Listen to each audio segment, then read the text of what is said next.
Il ne s'agit même plus de la France, ni de son affaiblissement par des élites aveugles et irresponsables. Il s'agit de savoir si nous allons collectivement accepter de marcher comme des somnambules jusqu'à la guerre.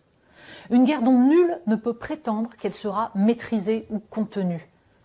Il s'agit de savoir si nous acceptons d'envoyer nos enfants mourir parce que les États-Unis ont voulu à toute force implanter des bases aux frontières de la Russie. Quand on envisage d'envoyer des troupes occidentales au sol, comme vient de le faire Emmanuel Macron, pour jouer les cow-boys au moment où les États-Unis semblent abandonner la place de la grande gueule en chef, quand on livre des missiles longue portée dont la cible ne peut être que Moscou, il faut, si l'on est encore en démocratie, dire clairement aux citoyens ce que cela signifie. Le New York Times, le 25 février, a publié une enquête passionnante décrivant comment, depuis 2014, la CIA a implanté 12 bases secrètes en Ukraine et formé les services ukrainiens pour espionner à grande échelle la Russie. On y apprend que les Ukrainiens ont plusieurs fois dépassé les lignes rouges fixées par leurs interlocuteurs et organisé des exécutions ciblées contre des leaders russes ou séparatistes.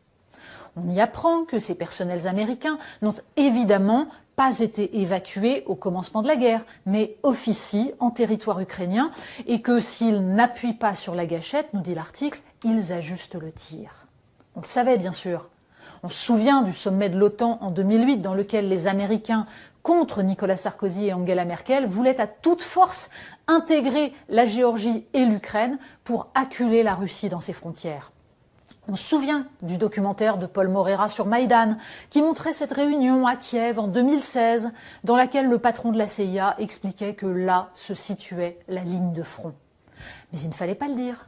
On était un complotiste, un suppôt de Poutine.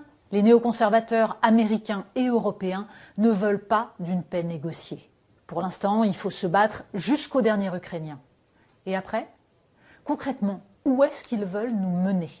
Les délires va-t-en-guerre sont tout simplement criminels.